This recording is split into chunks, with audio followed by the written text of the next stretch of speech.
Hooty hoo, all my stock market gamblers. Welcome today. I'm Tall Mike. So glad you're here. Well, what do we got going on? Last week we had a very volatile market, right? We had the big down day on Monday, came all the way back up, filled the gap, but then a little bit of a sell-off again on Friday. I expect that volatility to continue into this week. Now, volatility is great if you're a trader. Now, if you're a long-term investor, you probably didn't sleep that well at night after the big drop last Monday. But as a trader, you love that because there's opportunities, big up days, big down days, a lot of opportunities as a trader. Now we had gold hit a new record high. Shocking, right? I mean, this is a fake market. I keep saying that. It's just printing of money. Gold this year again will continue to outperform the stock market like it's done the last 25 years. Continue to outperform the bond market also. I believe gold is still very cheap here, even though it's at a record high. Still very cheap, very inexpensive. I'm still a buyer of it. Anyways, I am hoping for a pullback so I can get it a little bit cheaper, and that may happen. Let's see how that plays out. What I want to talk today about is, well, where the center of the next meltdown is going to be. Now, a lot of people think the center of the next meltdown already happened. They think it's AI, right? AI, they spend all that money in the AI, and then they find out they didn't need to spend the money because DeepSeek can do it a lot cheaper. So we'll see how that plays out. But it's really going to be interesting to see if the NASDAQ can stay up. Now, because it went up and filled the gap and came back down, I think there's probably a little more room to the downside. I do think they'll probably bring it down a little bit and then push it back up to S&P one more time before we get to enter that bear market that's been a long term coming. But I think the next center for the meltdown really is going to be in the banking system. Now, a lot of you know this. I used to work in a bank, right? I got my college degree in economics, and I took that degree and got a job in banking.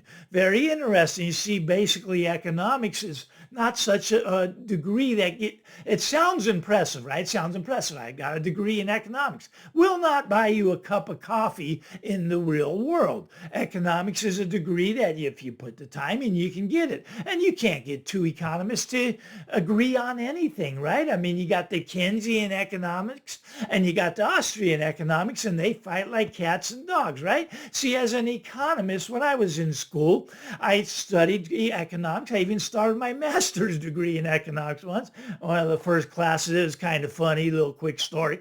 When I sat down in my first class of the master's, professor, small classroom, about 30 people. Anyways, he called on me the first day and he said, Mike, what's the definition of economics? And I had a professor that when I was an undergraduate made me memorize the definition. So I just stood up and I said, economics is the discipline that describes and analyzes the processes and institutions by which our society limits its scarce resources to its satisfaction and competing ends. And then I sat back down.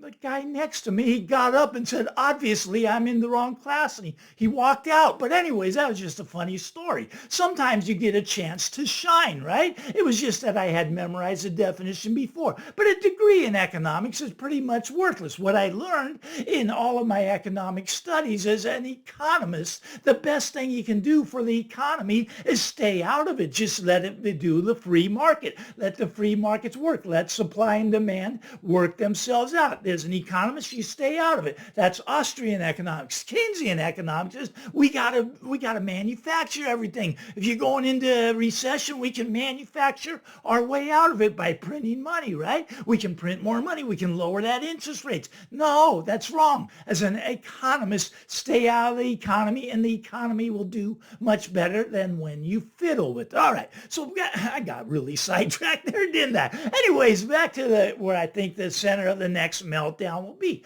And mark my words, the meltdown is coming. We're not that far away from it. We've had this 16, 17-year bull run, and the meltdown's coming. I think the center of the meltdown will be again in the banking system. Now, why do I say it? Banks make me really nervous. Used to work in a bank. Okay, now it was very fascinating time for me. Got my economics degree, got my first job, and I was out there. I was that young whippersnapper. I wanted to do really well. Met a lot of famous people. I worked at Brentwood Savings and Loans. Right in Beverly Hills, basically. So I was right there with all the rich people. Met a lot of movie stars were customers, right? They come in the bank just like normal, regular, everyday people. At first I was starstruck, but after that you just start helping them, right? Met a bank robber. Very fascinating to meet a bank robber. He was a very interesting character. But I used to be in the banking industry. I didn't like it much, so I moved on from that. But anyways, the banking industry, I'm telling you, it's a great business in and of itself, the way it used to work in the old days. Like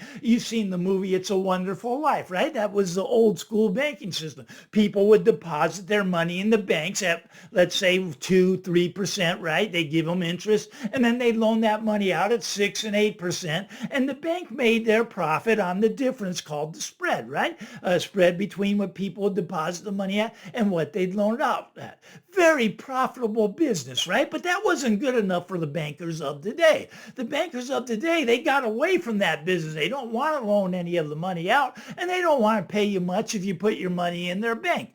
What they want to do is take money from the Fed and take anyone that's dumb enough to deposit their money in their bank, take that money and go to the casino with it. Now, I say casino, it's not Las Vegas. It's much more risky than Las Vegas. They'd have a better chance of winning in Las Vegas. See, they've already lost 40 to 50% of your money. It's already gone. You cannot get it back. You get a run on any of these banks, just 5% of the people want their money back. They're going to fall over like dominoes. But when I say go to the casino, all of these banks have trading desks. You know, the Federal Reserve, they have a trading desk also. What do they do with it? Well, they buy stuff, buy stocks and bonds, right? I mean, they have a trading. You can Google it, Google Federal Reserve Trading Desk. It's in New York.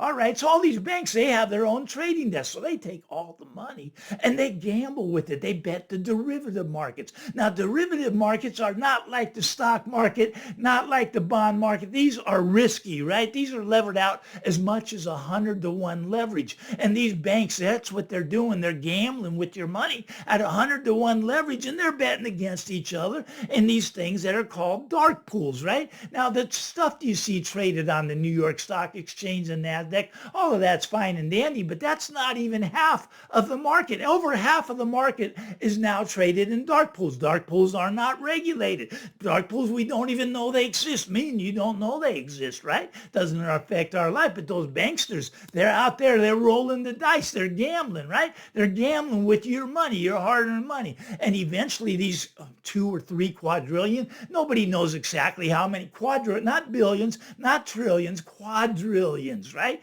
Quadrillions. Nobody knows exactly how many derivatives there are. 4 quadrillion, 5 quadrillion, nobody knows. But these banksters, they love to gamble, right? They love to just roll the dice with your money. And anyways, if it comes up craps, it's really bad for you. I'm telling you, it makes me nervous. I have too much money in the banks. You got to have some in there, right? I mean, you got to live. You got to have some in there. But I'm an advocate for real money, gold and silver. You want some of that stuff.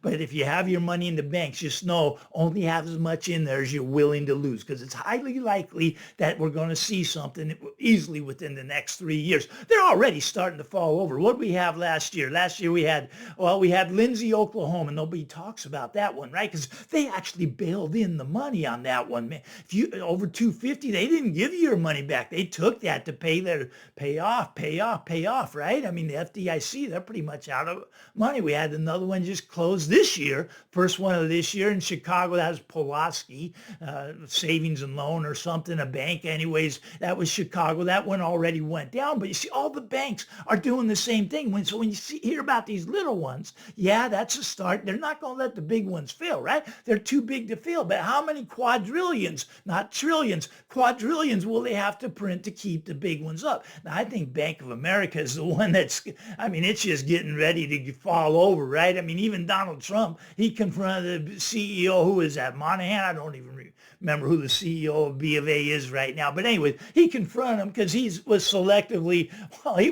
basically discriminating with who he does business with and who he doesn't do business with. A lot of people are unbanked. You don't know that. A lot of people cannot get a bank account. Now, I've lost some brokerage accounts. That's a whole nother story for another day. But anyways, a lot of people are unbanked. They can't get a bank account. Isn't that shocking? Banks don't want to do business with them, right? Okay, so they're unbanked. But Trump, he confronted the CEO of Bank of America and said, hey, you got to start doing business with these people. Just because they're conservatives, have a conservative business, you still have to do business. But you see, B of A doesn't really want them because that's not their profit center, right? Their profit center is getting out there with the derivatives and just start the gambling, just start it going, right? But the banks are in trouble. They're in trouble for a lot of reasons. See, notice the defaults have just like tripled in the last year. Tripled, right? You're going to see that this is on houses, right? Notice the defaults tripled. Okay, that doesn't mean, that means there's just starting the foreclosure process on. Banks don't really want the house back because they don't know what to do with it. So they're trying to delay it as long as they can, but they're starting to send out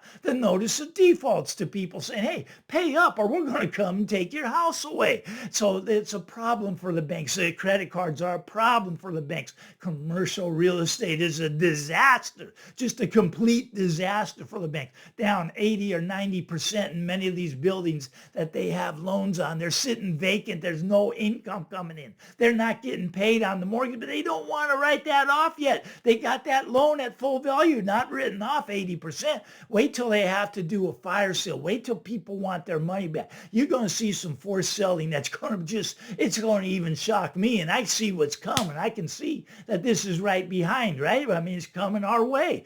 I mean, look out. It's time to duck almost.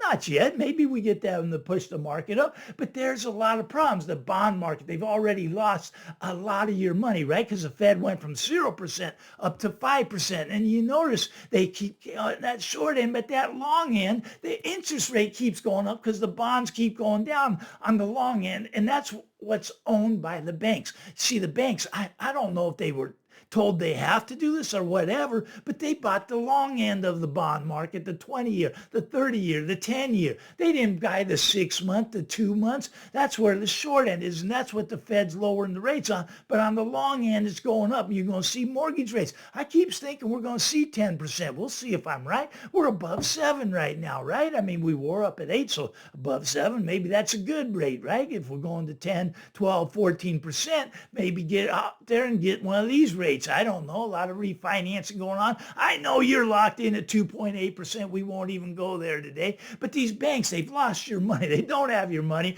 And when the bank run comes, they're going to have to start selling off some of these assets. Their bonds down 40 to 50%. They're going to have to start selling them. Their commercial real estate mortgages down 80 to 90%. They're going to have a fire sale. They're going to have to first take the building back, right? And then they're going to have a fire sale with the building. There's going to be opportunities out there. But some of these banks, it really frightens me. I mean, this is where, like I say, this is where the meltdown's going to happen. And I think they're ready to pull the plug on some of these. I know a lot of the small ones, you're going to hear about them, 6-month period, right around June, you're going to hear about these small ones that are going to say they merged, they got bought out.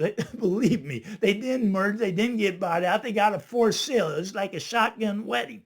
That's what happened, right? The Fed comes in and goes, hey, you got to go buy this bank because they're going under and we can't take it back. So make it look like it's safe to the public, the banking system's safe. Banking system is not safe. It's where the meltdown's going to be happening. Look, maybe AI can bring the stock market down. I don't know. I'm not smart enough in AI. I don't study that, but I do know about the banks. Used to work in them. I got an economics degree. I study this stuff night and day, and the banks are in big trouble. They don't like me telling you that. Look at my YouTube views. Man, they took away 100 subscribers in 1 month. Oh, yeah. Maybe you guys started hating me and just started unsubscribing. I don't think so. I think that was a YouTube thing. But anyways, tell your friends about me. Give me the thumbs up. Punch the subscribe button. We got to get some of those subscribers back. I got to hit momentum again. I'm telling you, look, I talk about things that people don't want me talking about, and that's okay. I'm a small channel, and maybe that's why I'm a small channel. Maybe God keeps it small for that reason, to protect me, right? Because a lot of this stuff you can't talk about. You can't say the word shh reset. Can't say that word.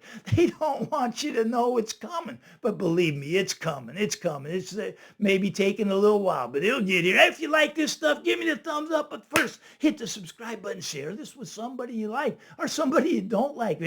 Share it with the Moon Boy. They don't like me at all, but they listen to me more than anybody else. Anyways, get out there, everybody. Have a great day. We'll talk again real soon. Bye-bye now.